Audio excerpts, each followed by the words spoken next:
All right, so Torchlight Infinite.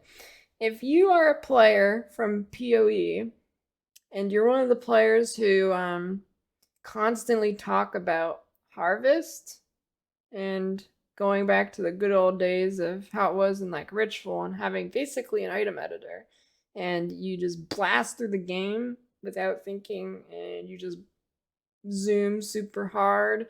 You got super deterministic crafting. This is basically your perfect game. You should come play this. Yeah. All right, my thoughts on Torchlight Infinite. I've been playing it for a bit now. I have about 60 hours in the game. I haven't done everything. I haven't done the Uber bosses because I've swapped builds around a lot because I kept coming across an issue where the build would just be a full screen flashbang and I didn't really want to deal with that, so I've swapped around a few times. But I do plan to get to them at some point and keep playing. So, free to play experience is an A plus plus. It's very good. Like probably the best free to play experience you can get in a free to play game. So 60 hours in, no paywalls or anything requiring real money. No like need to spend any money. Haven't had any reason to even think I wanted to. It's like to the point where I wonder about how it will be in the future because there's really no need to buy anything. So I don't know if they're what they have in the game is going to be strong enough to pull enough sales to like fund development and stuff. Um, it's like I know other games have had that issue. Like I'm thinking of the League card game Runeterra. It's like too generous and so they don't actually make that much money off it. So I wonder if anything will change about this in the future. But right now it is very, very, very lenient towards free to play. So yeah, they're just like you don't need to buy stash tabs. Like you have plenty of storage. Um, really zero reason to buy stash tabs whatsoever. So you get a loot pet for free, and it loots some things, but if you get the battle pass one, if you buy the battle pass, it loots some more stuff. It still doesn't loot everything, which is kind of weird. But it will loot more things. So, but the game gives you a a key that you can press. It's A. If you press A, it'll like loot things around you. You don't have to click it with your mouse. You don't have to aim at it. It'll like loot, like target currency or prioritize currency first, uh, and then like crafting mats and some other things. And you have a really long loot range, so you can like click across your screen and it's pretty good at picking stuff up. So a few characters are real money only, but the free characters seem to be the best anyways. And yeah, like for example, I've been playing the Battle Pass character, but I feel like I would just have been better off picking any of the free ones instead. I think they've just released another new character that might be paid only. I'm not sure. I don't know if you can grind it or what, but there is that. And then next season, the Battle Pass one will be free. So I think they're gonna do like one Battle Pass character. The next season will go free, and they'll keep doing that. Maybe that'll be enough money for them to generate just through people buying that character. I think that's pretty fair. There is the pet system, the Gacha Pet System. It does give you some power. I have a later slide on that. Well, I'll just say for people who are gonna like leave, it's pretty. The Gacha Pet System's pretty ignorable. You can certainly buy power with it, but you by no means need it. I don't think it will even make a big enough difference where you can do some content that a free to play player can't. So, yeah. Ease of respecing A plus. Basically, take the currency in this game that is one chaos, equivalent of one chaos in PoE. You get like you can get enough respec points and then some to respec your entire tree. So that's nice. Mapping A. It's a pretty cool system. It's first time I've seen something like this. It's pretty innovative if it hasn't been done before. So there's a card system, and you like edit your deck, and you can set up certain strategies you want. In each zone, there's 5 different zones. You could do the same one in each 5 zone, but you get these cards, and then you gradually upgrade them over time. And it puts the cards on different maps, and then it gives like certain buffs to that map, and then some cards have something like called inheritance, and it'll like carry over for the next few maps, and you can stack things up and get some like pretty juicy maps. Beyond that, the like entire system is basically the old Watchstone Conquer system. You do a certain amount of maps, then you fight a big boss, which is essentially the old Conquerors. Then there's like different tiers of maps, and when you kill the boss of one tier, you get access to the next tier, and then you can swap between them, essentially like taking Watchstones out. There's also sextants, but they're more common and they're not as much RNG. You can buy specific ones. I mean, I guess you can do that in PoE now too, but it's a little bit like it's different. If you play the game, you'll see what I mean. They just drop and they're already a certain type, and then you can put up the foreign. Most map layouts are pretty good in the game. A few are really bad, like the scientist area. I don't really know what to call it. Like there's a map that has basically, imagine lab and PoE with all the traps. There's traps in some of the maps in this game. It's pretty rare. It's not like a huge deal. It's just really annoying when you have to do that map. So crafting system, I'll give it an A. It's pretty fun. So you can kind of, I have like a screenshot down here. Basically what it is, you get these embers. Embers is the crafting currency. And then there's a list of mods, which you can see here.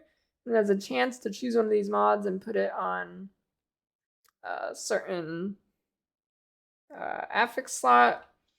And then when you do this, it also has a chance, if it's not the first mod you're putting on, say if there's cold res right here.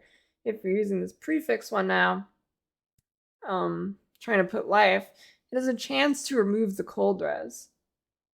But it will always be one of these, so it's pretty deterministic. But yeah, and then there's these things called fossils, not like PoE fossils, but they like buff it and they can make it so it doesn't remove or it guarantees high mods.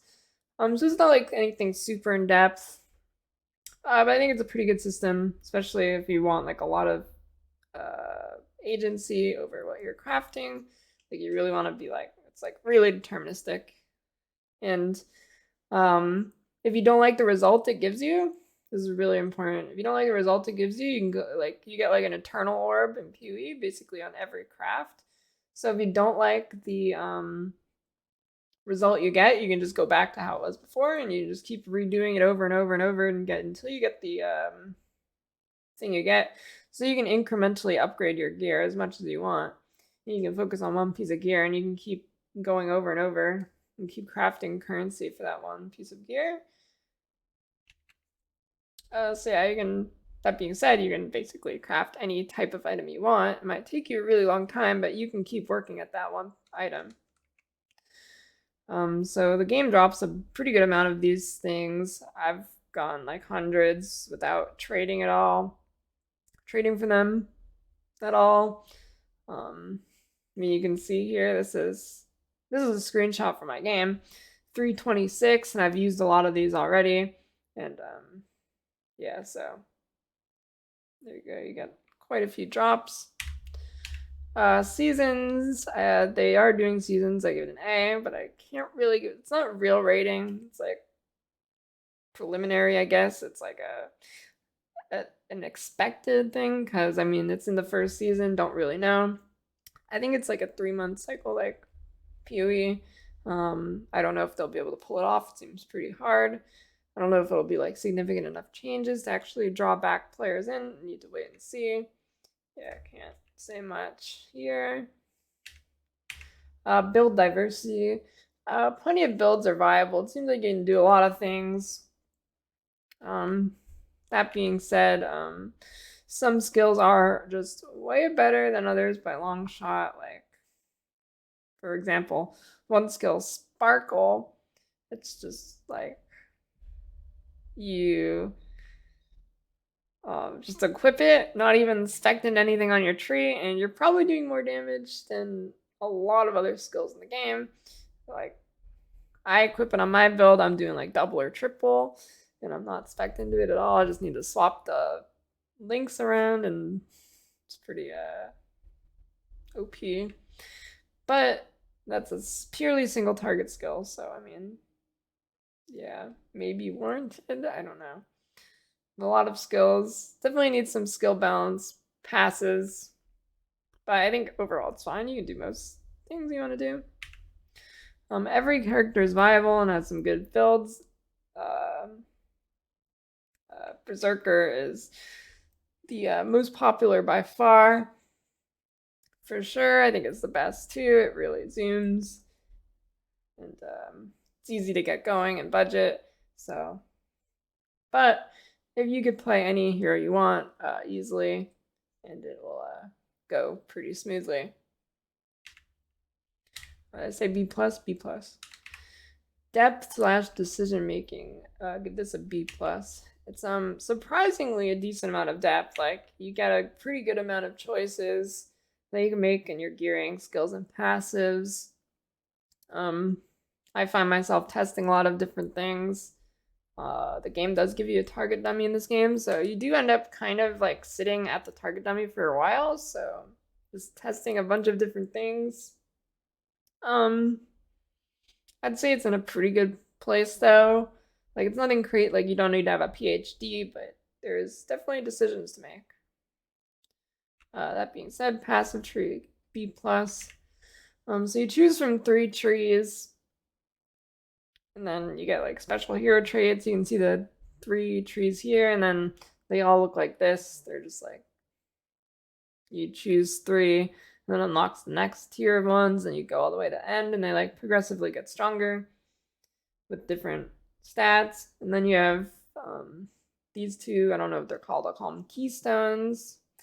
These are like really big build changing kind of things. Like, you can get in stacking ones, like massive cooldown reduction, etc. Pretty much like a lot of different things you can think of. They're pretty varied, and give you a lot of different choices to make.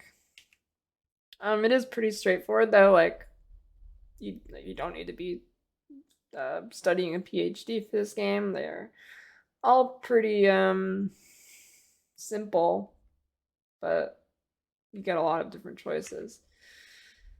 So yeah. It is pretty interesting. B plus for that. Gearing, B. It feels a little bit too skewed towards wearing a lot of uniques, especially early on. So yeah, the variety of uniques that people use is pretty low too. Like, there's some that are just clearly way better than the others. I mean, maybe that's how it's supposed to be, but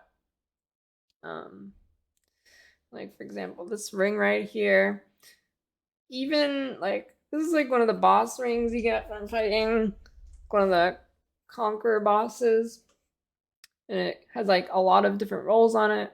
But even if you go like the low roll ones, which are really cheap, they're still like really, really good. And you see most people using them. And like, practically every energy shield build will be using this belt, using these gloves. Yeah, so. And then there's another belt called Infinity that a lot of people use, and you pretty much see the same uniques on everybody, is what I'm trying to say. I mean, that's fine. I don't really mind, but just keep that in mind. There's like a few really good ones that are like the majority of the uniques used.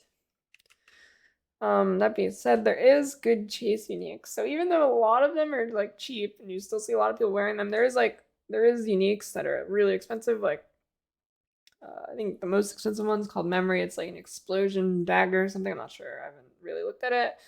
But there's chase uniques you can go for, and like that infinity belt I'm talking about. It'll roll like different keystone on it that you can wear. That'll give you a certain talent on the passive tree. And, you can try and hunt for a good roll one of those. So there is a good unique chase in this game. So yeah, since you do want to wear a lot of uniques, especially early on, I mean you don't like need to. I don't even know if it's optimal, but it definitely feels like you kind of want to wear a lot of uniques because they are pretty good. So this being said, I mean kind of a chore getting res capped. Not really, but like for some people it might seem that way. Gear, the defense layers in this game seem pretty basic, so you're pretty much just looking to pump your damage on gear. Could be the fact that there's no hardcore in this game as well. Bosses B minus. They're I mean they're okay. They're nothing special. It's yeah, it's whatever. Yeah, if you're under gear, they're kind of difficult. It's still not mechanically very difficult. And you get so much damage that you'll just like roll over them. Yeah, it seems like you stack a billion DPS, then delete them. Some of the bosses are like much harder than the other ones. Like one of the lightning ones like deletes you. Some of the other ones don't, and it's a pretty wide variety of difficulty there. Skill systems, a C, I'm pretty indifferent towards it. It's fine. It's basically the PoE link system, but super easy to get links. Your links are based on energy, and you can allocate your energy to certain skills.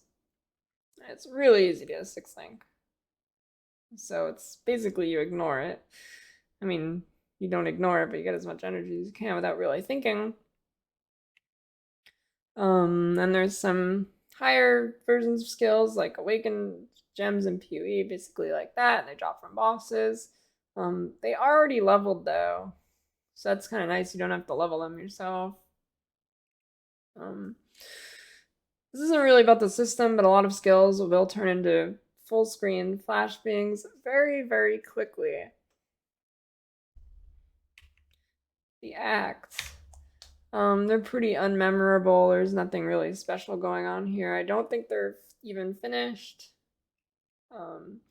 Really, really quickly, you can complete them. Like I bet if you can just equip Leaf Slam, and Leaf Slam does more than enough damage to clear this, and you could probably get through them in like 45 minutes if you just Leaf Slam your way through on Berserker. Yeah, very easy. Difficulty progression, I'll give it a C. It seems kind of weird. It could be because I'm a noob. Only 60 hours, so I mean, but coming from that first 60 hours of playtime, this is what it seems like.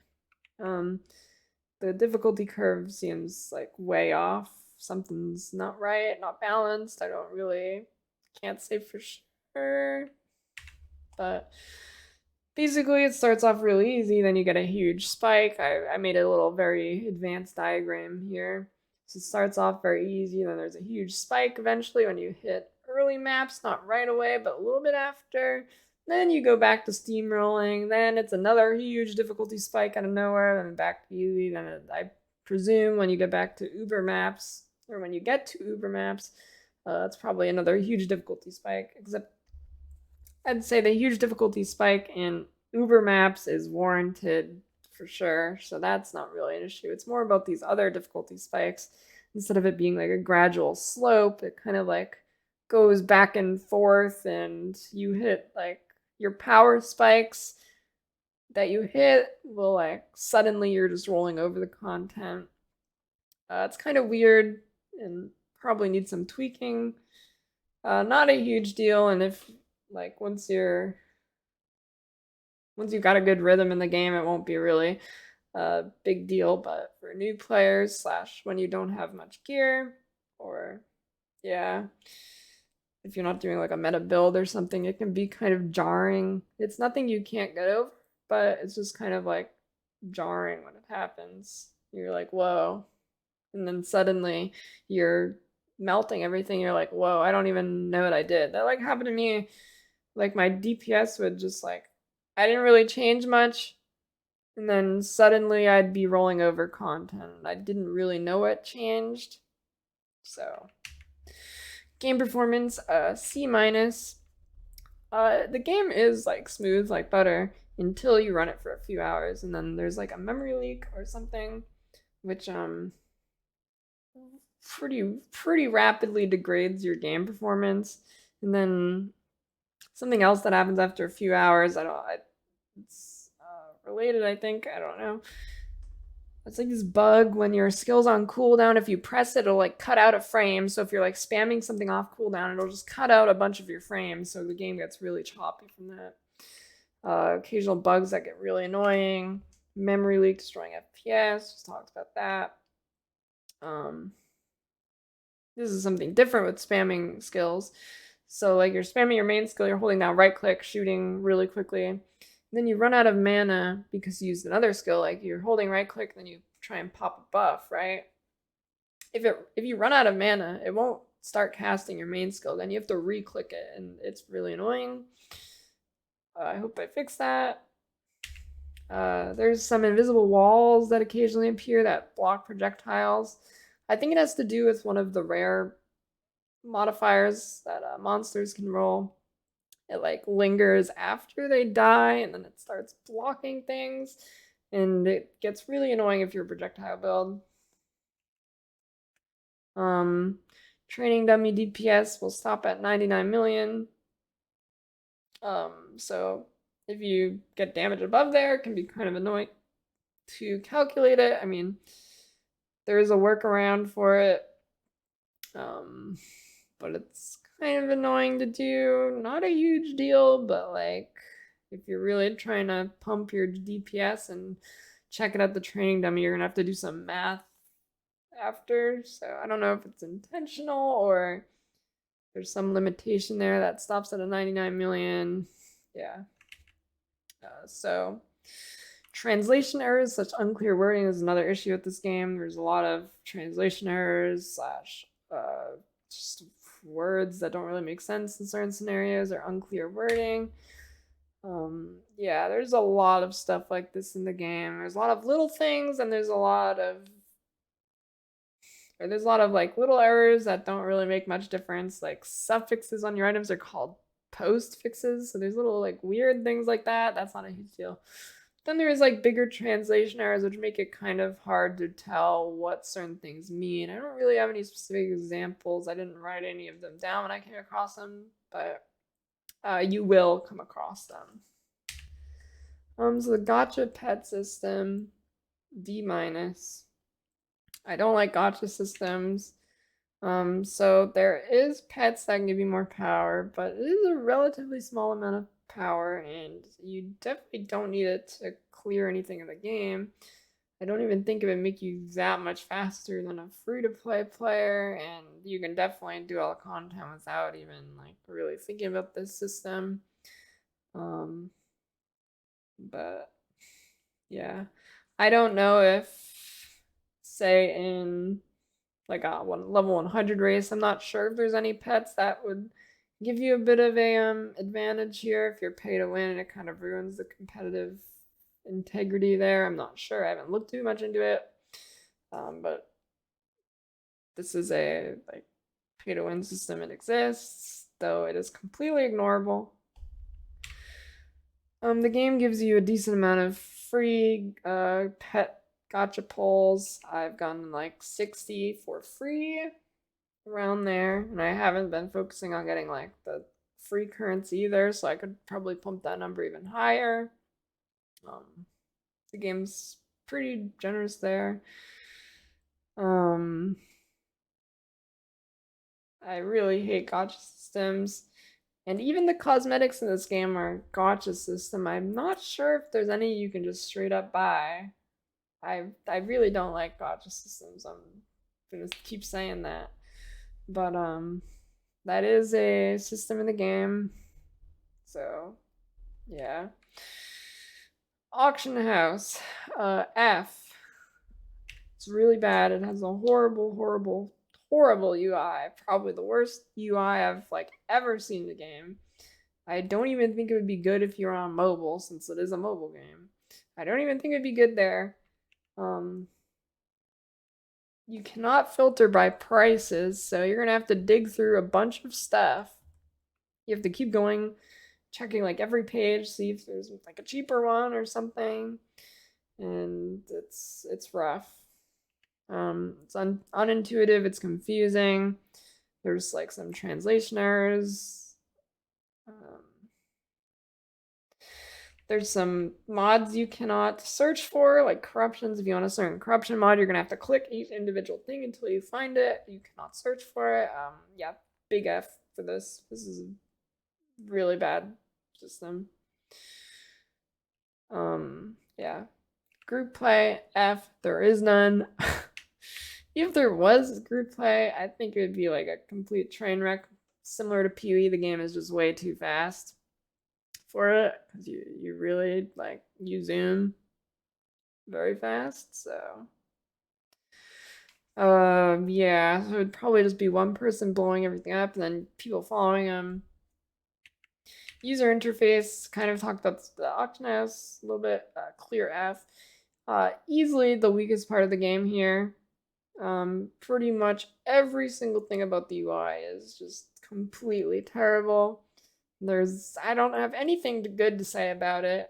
There's no claim all button in like the battle pass, or there's like rewards you get for doing certain achievements in the game. There's no claim all, so you'll stack up like 50 of them and you have to click like a million times to get through all of that. It's really, really bad. As far as I know, they're working on a better PC UI. Hopefully that comes sooner rather than later. The UI is just really, really bad. So too long to watch. In the overview, it's a very solid game. I would say it's probably the number two ARPG. For me, I think a few other games might be objectively better. Maybe like I don't particularly like Grim Dawn, but I admit it might be better. And I think maybe Last Epoch might be better. But I'm not a huge fan of either of those games. I mean, I think Last Epoch could be way better if they just fixed like the visuals and the sounds in that game, and everything else would be like completely better. But I just can't get over that. But so for right now, for me, this would be the number two ARPG, I think. Like it is surprisingly very decent, but you have to keep in mind this is with that. I know it's a casual game, and I'm looking at it as a casual game. If you're looking for like a really fleshed out hardcore ARPG, this is not it. Yeah, it's basically like a mini dumbed down casual PoE, but it's in a good way. Like you can just turn off your brain and blast. And then there's some decisions you want to make if you want to make them, or you can just completely copy a build. So, and, you're also like you zoom really fast in this game. I think that's one of its strong points. You really just zoom and blow up screens. It's like this game is basically like if you're one of the people in PoE who